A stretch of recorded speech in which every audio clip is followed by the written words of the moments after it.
wabarakatuh. Yang terhormat Uji Ukin PPD dalam jabatan tahun 2023. Perkenalkan, saya Firman Edi, mahasiswa PPD dalam jabatan kategori 1 gelombang 2 tahun 2022.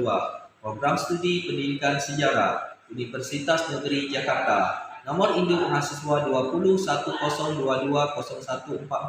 Saya mengajar di SMA Negeri 1 Palmata, Kabupaten Kepulauan Anambas. Hari ini Senin 12 Juni 2023, saya akan melaksanakan praktek UKIN di kelas 10 IPS 2 semester ganjil dengan materi tradisi lisan. Lancang depan gerak. Tegak gerak.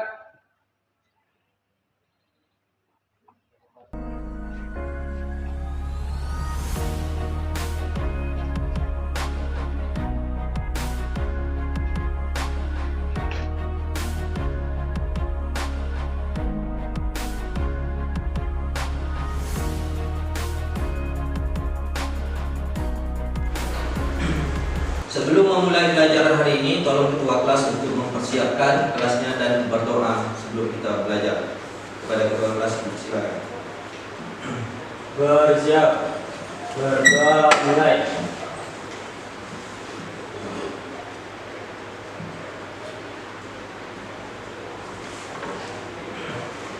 Doa selesai. Beri salam. Assalamualaikum warahmatullahi wabarakatuh.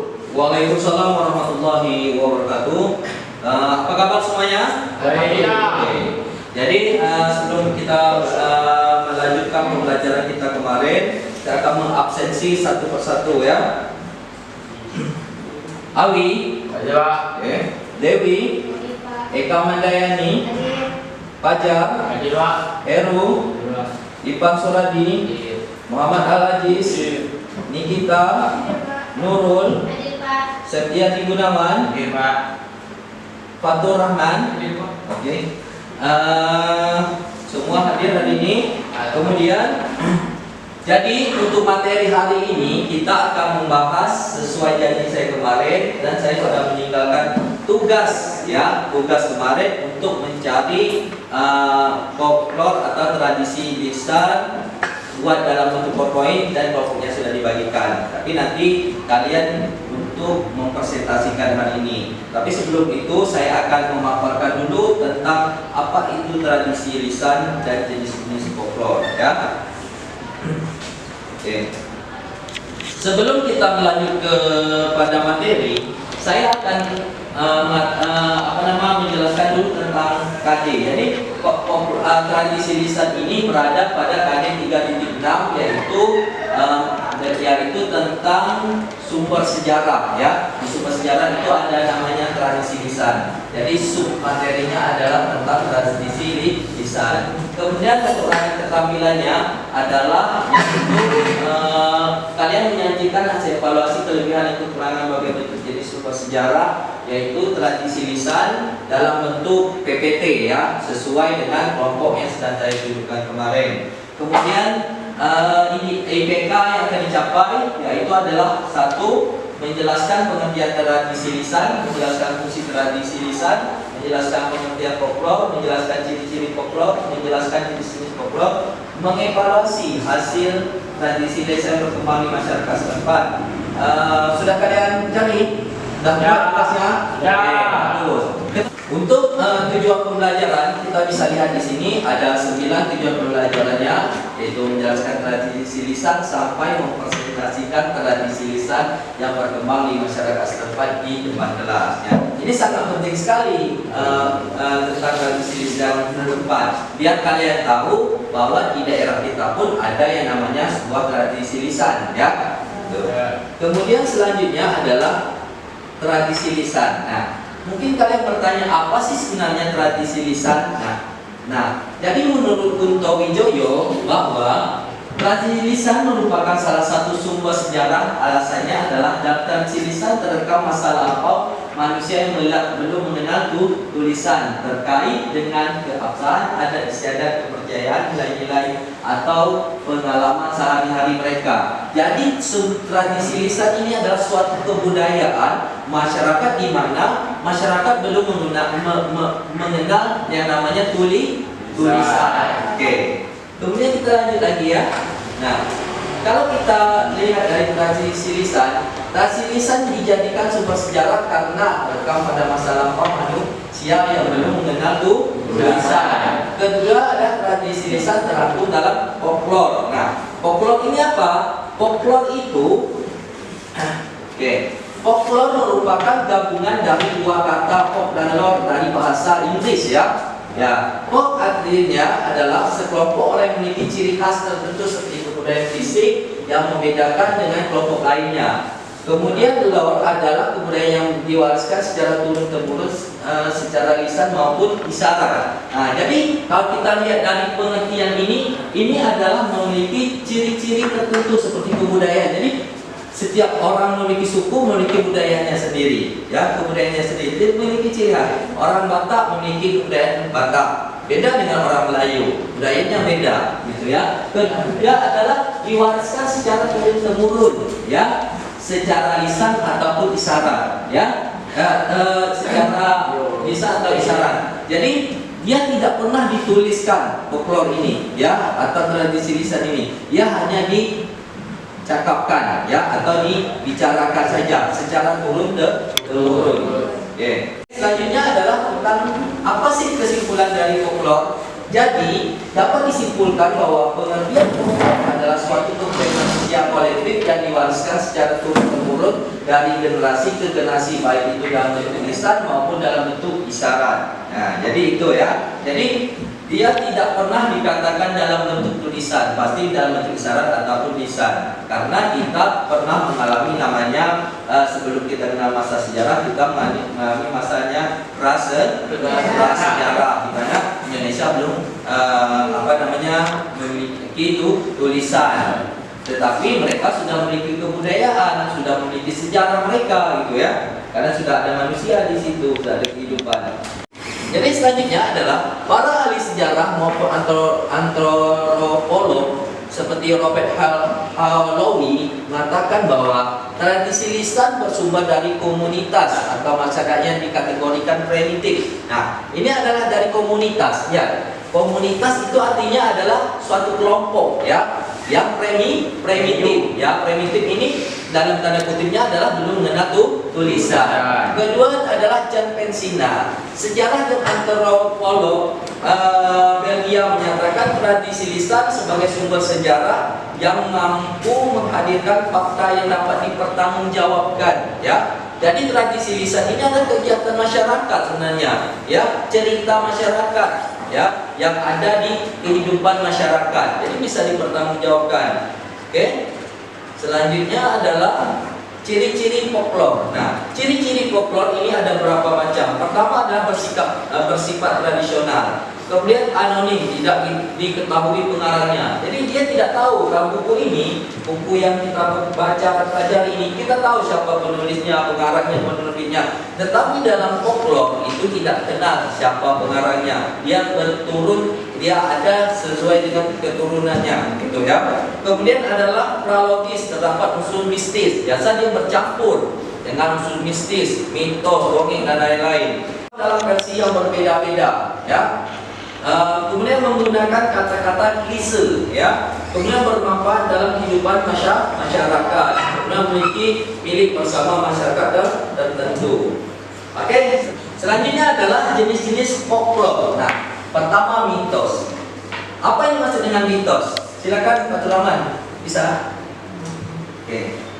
Dewa atau makhluk setengah dewa yang terjadi di dunia lain pada masa lampau yang dianggap benar-benar terjadi oleh empunya cerita atau oleh penganutnya. Oke, jadi mitos ini adalah mitologi. Oke, bagus sekali. Jadi sebuah mitologi atau cerita rekaan sebenarnya, ya, cerita rekaan itu, ya. Legenda. Tolong si Muhammad Aziz, tolong apa yang dimaksud dengan legenda? Ya. Dalam KBBI 2005, legenda merupakan cerita rakyat pada zaman dahulu yang berada hubungannya dengan peristiwa sejarah. Legenda dibagi menjadi 1. Legenda keagamaan, 2. Legenda alam gaib, 3. Legenda perseorangan, 4. Legenda setempat. Oke, jadi legenda itu adalah cerita rakyat pada zaman dahulu yang berada hubungannya dengan peristiwa sejarah. Tapi legenda itu banyak Pak, dibagi 3, dibagi 4 lagi. Ada legenda keagamaan. Yang pertama adalah legenda keagamaan. Yuk, tolong sebutkan, jelaskan apa legenda keagamaan. Legenda keagamaan adalah legenda yang ceritanya berkaitan dengan kehidupan keagamaan. Legenda ini tentang orang-orang suci, misalnya legenda suci Nasrani, legenda Siti Jedah, legenda makam Pangeran Panggung. Oke, jawabannya bagus. Jadi ada legenda itu adalah legenda berhubungan dengan orang keagamaan. Baik itu orang, baik itu pun agama. Ada legenda Nasrani, ada legenda Siti Jenar, ada legenda Pangeran Panggung. Nah, itu semua berhubungan dengan legenda keagamaan. Oke. Selanjutnya adalah legenda alam gaib. Apa yang masuk dengan legenda alam gaib? Legenda alam gaib adalah pengalaman pribadi seorang yang dianggap benar-benar terjadi. Oke, jadi legenda alam gaib adalah suatu pengalaman yang betul-betul perorangan seseorang ya, yang betul-betul dianggap benar-benar terjadi. Nah, contohnya apa misalnya? Contohnya di situ saya pernah ketemu hantu. Nah, itu adalah sebenarnya legenda alam gaib. Secara nalar itu tidak mungkin gitu. Tetapi karena orang itu disugesti dengan kepercayaannya legenda tadi, alam gaib tadi, maka orang percaya. Jadi orang tersugesti semua yang mendengar itu, oh iya, pernah ketemu hantu. Seperti itu ya. Oke, cukup bagus si Weni. Kemudian legenda perseorangan. Apa yang maksud dengan legenda perseorangan? Ya, apa? Legenda perorangan merupakan cerita mengenai tokoh-tokoh tertentu yang dianggap benar terjadi. Ya. Terus? Legenda Lutung Kasarung di Jawa Barat, Karangmukti dan Jaga Tingkir dari Jawa Tengah, Ya. Sipain Cicah dari Sumatera, Ya. Naida Sima dari Jakarta dan Jayapura dari Bali. Oke, ya. Jadi legenda perseorangan ini menyangkut masalah tokoh ya. Tokoh seseorang manusia biasanya dia memiliki suatu hal-hal yang di luar kemampuan manusia, kelebihan yang sangat luar biasa gitu biasanya ya. Kemudian legenda setempat. Ya. Apa yang legenda setempat? Contoh legenda setempat. Legenda setempat adalah cerita yang berdasarkan asal usul nama sebuah tempat. Contohnya adalah legenda Jaringan dan Narkoba di Sumatera, yang legenda Gunung Tangkuban Perahu di Jawa Barat. Ya. Legenda daerah Kuningan asal usul nama Banyuwangi. Oke, jadi kalau legenda setempat ini masalah terbentuknya suatu daerah, masalahnya dalam bentuk cerita biasanya. Misalnya terbentuk legenda Danau Toba, ya. Yang beda ya, kalau sejarah Danau Toba, terbentuk sejarah Danau Toba itu fakta. Dia diakibatkan oleh Gunung Merapi. Gunung Merapi diledakan Gunung Merapi Purba. Tetapi yang parahnya adalah ketika legenda ini kalau legenda adalah suatu cerita masyarakat, biasanya dia terbentuk dari apa ya, hal-hal yang di luar nalar biasanya ya. Kalian tahu sendiri apa itu isi dari legenda Danau Toba, terbentuknya Danau Toba. Oke? Selesai dongeng, kamu langsung dongeng. Apa yang dimaksud dengan dongeng? Ya, Oke, silakan Mama Endo. dongeng adalah cerita fiktif atau imaginatif yang diceritakan turun-temurun. Salah satu jenis dongeng yang terkenal adalah fabel, yaitu dongeng dengan tokoh-tokohnya berupa hewan dengan perilaku seperti manusia. Contohnya dongeng si kancil yang bertertib, bawang merah dan bawang putih, dan Joko Kendil. Oke, sangat bagus sekali. Jadi dongeng itu adalah citra fiktif yang biasanya diambil dari hewan, tetapi memiliki sifat seperti manusia. Oke.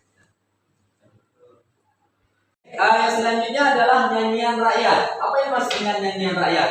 Silakan Pak Dewi. Nyanyian rakyat adalah jenis folklore yang terdiri dari teks dan lagu. Setidaknya ada 4 jenis nyanyian rakyat, yaitu pertama sebagai pelipur lara, kedua sebagai pembangkit semangat, ketiga pemelihara sejarah, keempat sejarah, keempat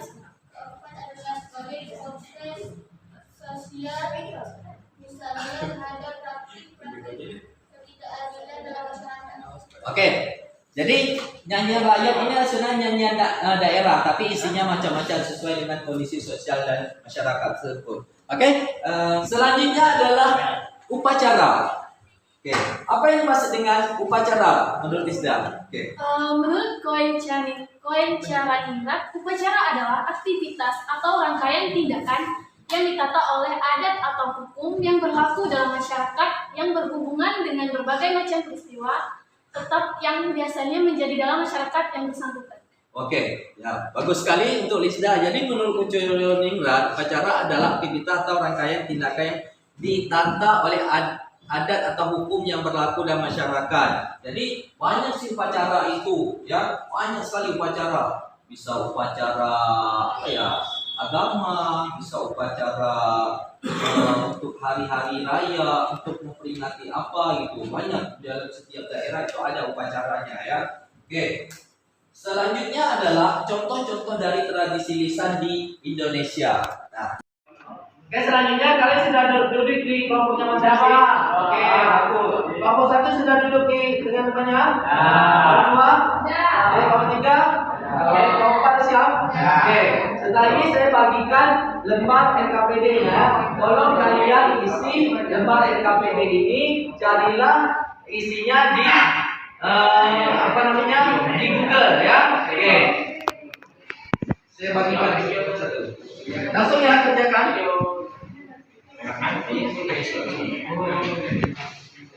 Nah, langsung tulis di kertasnya. Oke.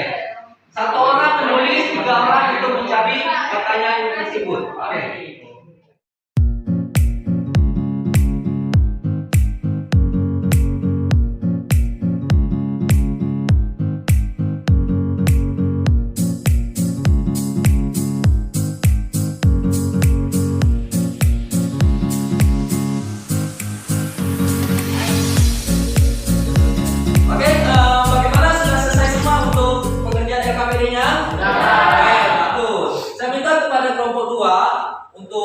Membacakan hasil isi nomor 1 pada LKPD. Pada kelompok 2 saya persilakan. Jelaskan bagaimana perkembangan tradisi lisan di era digital saat ini. Di era digital saat ini, tradisi lisan tetap mampu berkembang seiring perkembangan zaman. Informasi tentang tradisi lisan menjadi lebih mudah diterima masyarakat dan berkembang lebih luas melalui internet atau dunia maya.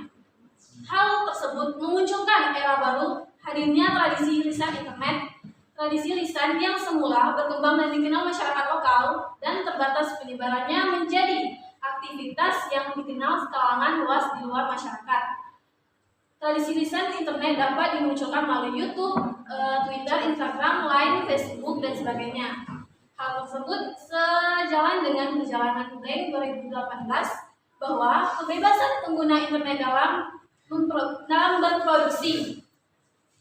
berproduksi memunculkan banyaknya tayangan sejenis yang memunculkan karakteristik folklore atau tradisi lisan.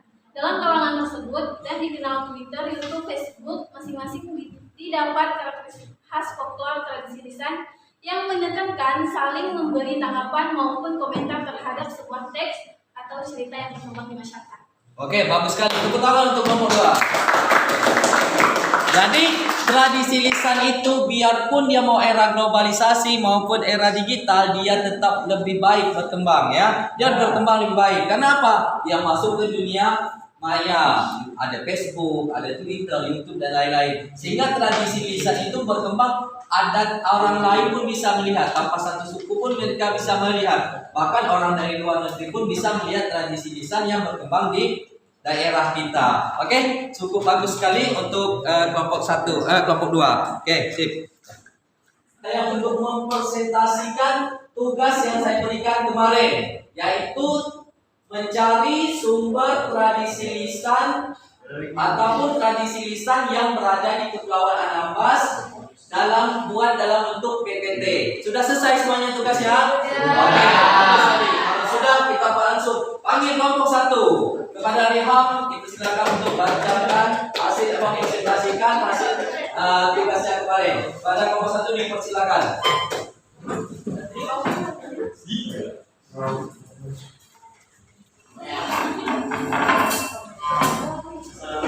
warahmatullahi wabarakatuh. Waalaikumsalam warahmatullahi wabarakatuh. Saya perwakilan dari kelompok 1 akan membacakan hasil diskusi kami tentang tradisi lisan dengan judul Legenda Pulau Pangeran. Kelompok saya Awi, Heru, Ajis, dan Nabila. Dewi, saya Ini adalah gambar desa Buka.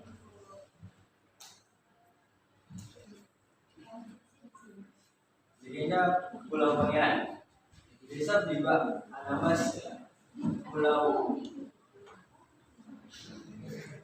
Desa Bliba, Anambas, Pulaunya Pangeran Brunei Darussalam abad ke-17. Sebelum disematkan menjadi desa super kreatif, Desa Bliba dikenal dengan legendanya yang merakyat hingga saat ini, yaitu legenda Pulau Pangeran. Desa Bliba yang terdiri dari 5 pulau dengan total penduduk hanya 247 jiwa tersebut dikisahkan menjadi salah satu tempat bermukimnya seorang pangeran asal Brunei Darussalam. Kepala Desa Bliba, Anambas, Mazuki menceritakan bahwa pada pertengahan abad ke-17 Masehi, seorang pangeran Brunei Darussalam bernama Pangeran Merte berlayar menuju Johor, Malaysia. Di perjalanan kapalnya dihantam gelombang tinggi sehingga berlindung di Pulau Buka. Saat itu banyak bajak laut yang menguasai wilayah Laut Cina Selatan termasuk di Kepulauan Anambas. Mendengar adanya pendatang di daerahnya, penguasa wilayah di Anambas bernama Datuk Kaya Dewa Perkasa memerintahkan anak buahnya mendatangi Pangeran Merte.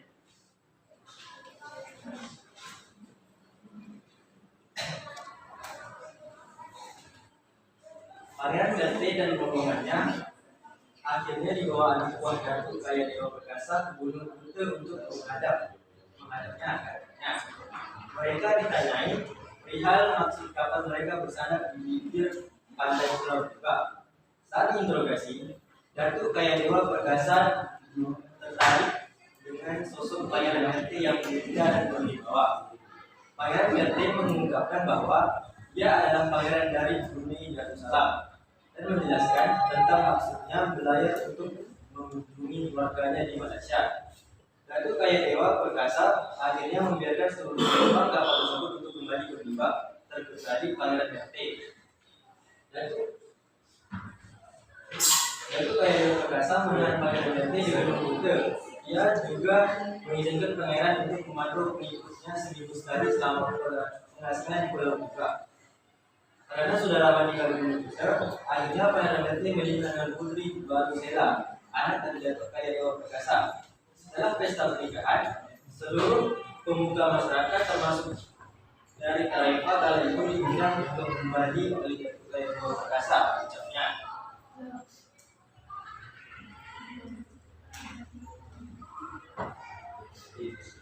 Ini adalah bukti makam keramat Pulau Pangeran.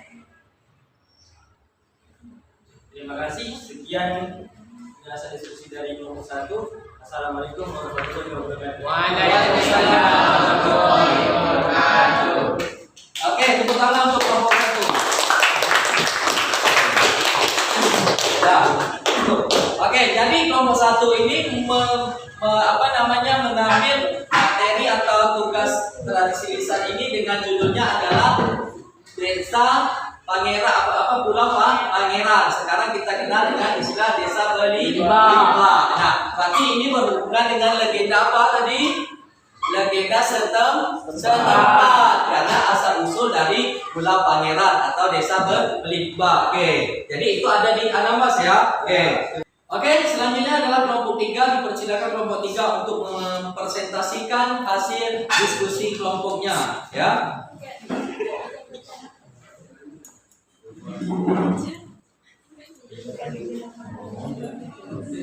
Assalamualaikum warahmatullahi wabarakatuh. Waalaikumsalam warahmatullahi wabarakatuh.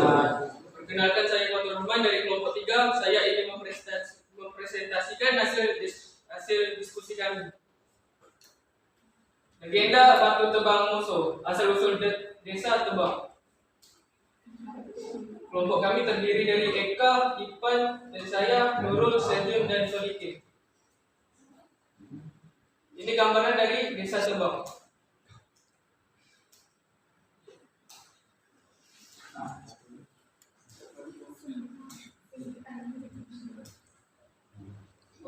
Legenda Batu Tebang Moso. Sekitar 1,5 abad lalu di bagian wilayah Pulau Mata, saat ini Desa Tebang hiduplah satu keluarga besar yang terdiri dari Datuk Haji Sri Melur, Undur, Putri Lembayung, Datuk Meninjau, dan Datuk Paman di Tanjung Hantu. Pada suatu hari, ada segerombolan lain yang berada di Pulau Pangiran. Saat ini Pulau Berlimbah hendak pergi ke Tanjung Hantu dengan tujuan untuk menguasai Tanjung Hantu, sekaligus melamar anak Datuk Haji bernama Putri Lembayung.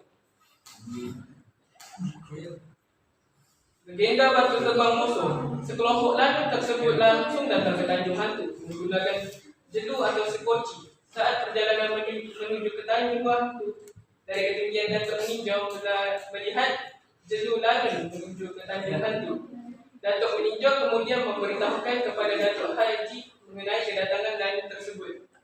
Setelah jelu lanun tiba di pantai Tanjung Hantu, langsung disambut oleh Datuk Haji, ayah dari Putri Lembayung. Ketua lanun langsung menemui Datuk Haji untuk melamar putrinya, Putri Lembayung. Dengan kekhawatiran yang tinggi dan perbedaan peradaban kehidupan, Datuk Haji tidak setuju dengan putrinya yang dilamar oleh lanun tersebut.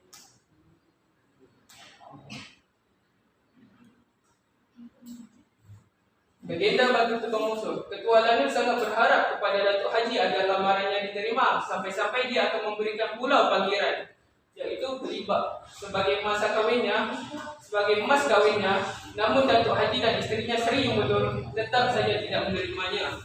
Keputusan akhir dari pihak lanun melakukan sayembara tentang lamaran, yaitu dengan menembang batu di Tanjung Hantu. Jika batu tersebut berhasil ditebang, maka Putri Lembayung akan menjadi milik lanun, sekaligus Tanjung Hantu akan dikuasai oleh mereka. Namun jika tidak berhasil mereka menebang batu tersebut, Tanjung Hantu tetap di bawah kekuasaan Datuk Haji. Begitu juga Putri Lembayung yang tidak jadi pinang oleh lanun. Proses penebangan batu tersebut disaksikan oleh dua pihak. Langsung saja lanun mengayunkan pedangnya untuk menebang batu tersebut. Satu kali tebang hampir saja putus, tapi untuk melanjutkan membalas alur tebangan tersebut, tiba-tiba terdengar suara binatang tokek. Rupanya lanun tersebut takut terhadap binatang tokek dan memutuskan untuk membatalkan sayembara penebangan batu. Jadi oleh karena itu lanun membatalkan sayembara penebangan batu tersebut, maka Putri Lembayung tidak jadi dipinang oleh lanun dan status Tanjung Hantu tidak jadi dikuasai oleh mereka.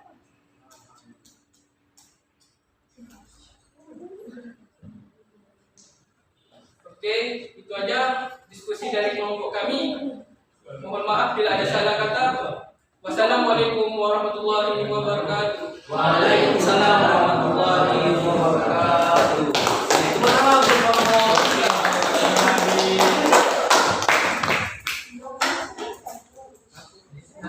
Oke, jadi ini adalah kelompok 3 mengambil materi tentang tradisi desanya adalah terbentuknya Desa Tebang dari legenda Batu Tebang Moso. Nah, ini adalah foto atau Desa Tebang saat ini ya. Batu Tebang Moso itu ini yang dimaksud Batu Tebang Moso ya, adanya di Teluk Lembayung ya. Jadi ini adalah pedoman atau legenda yang diyakini oleh masyarakat Desa Tebang. Ya, katanya sejarah mereka, padahal ini sebuah legenda yang asal usul terbentuknya sebuah Desa Tebang yang kita saat ini. Pas Desa Tebang itu berada di sekolah yang kita SMA kita ini ya. Oke, cukup bagus kelompok ini. Kemudian selanjutnya adalah kelompok 4 ya.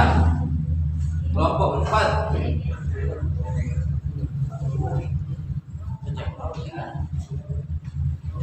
Oke, selanjutnya kelompok 4. Kepada kelompok 4 dipersilakan untuk mempresentasikan kesenian tugas yang saya berikan kemarin. Pada kelompok 4 kami persilakan. Oke, Fajar, maju ke depan.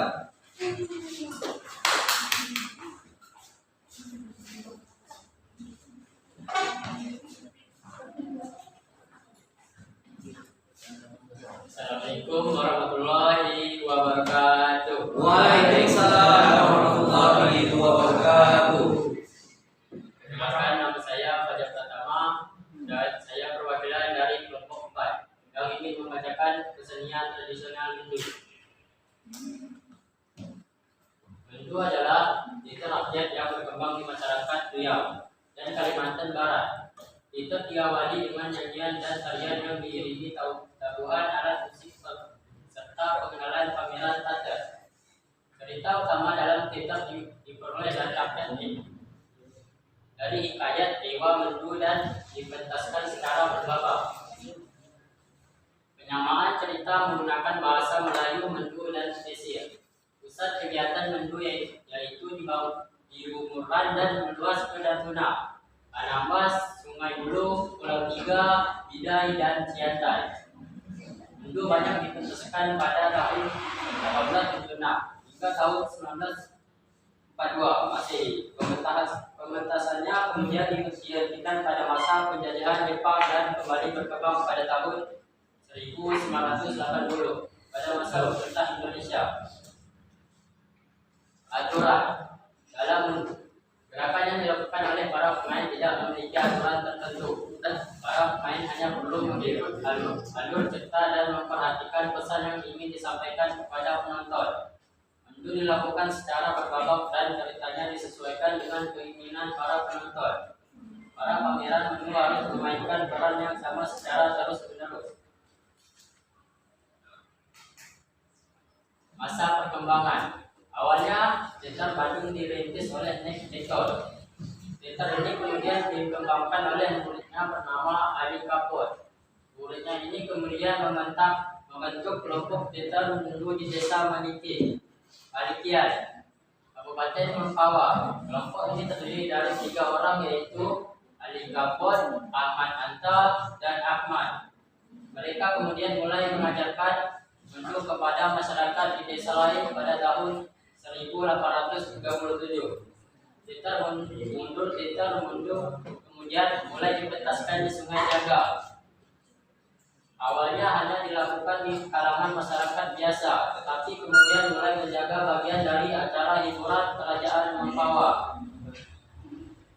Murid dari Ali Kapur yang bernama Abdul Amin satu menjadi pembentas teater Mendu untuk penambahan Muhammad Taufik Ahmadi.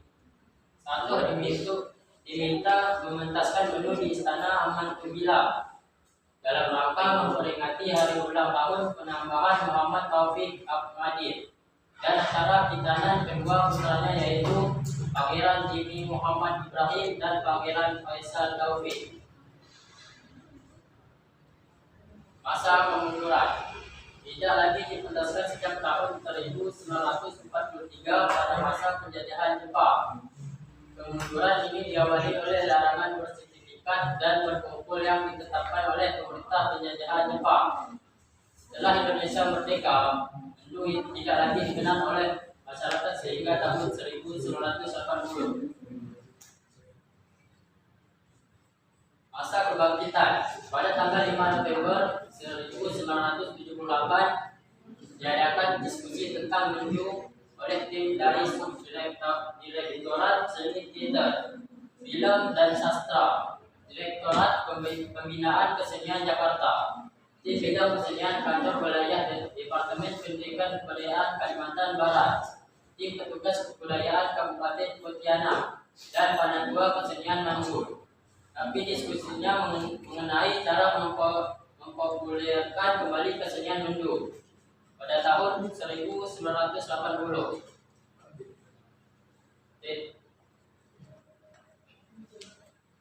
Petunjuk Mendu. Inilah gambar petunjuk Mendu.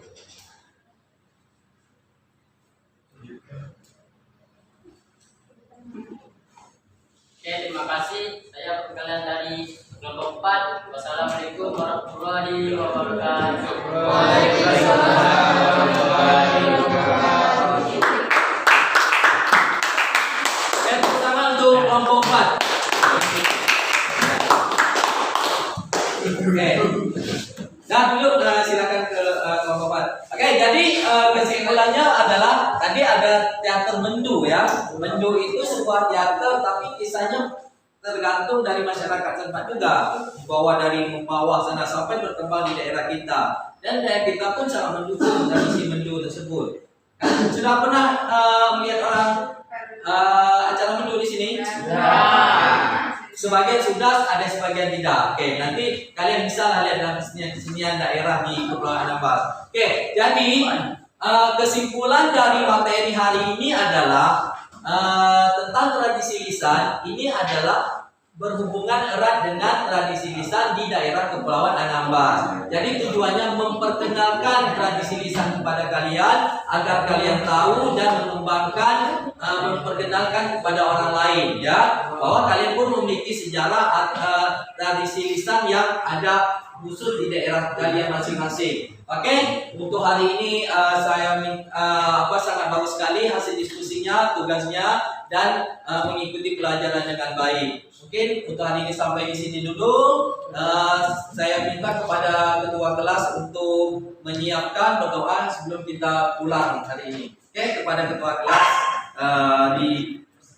silakan untuk berdoa kepada kawan-kawan yang lain untuk kita pulang sama-sama nanti. Baiklah, sebelum kita pulang, marilah kita berdoa. Mulai.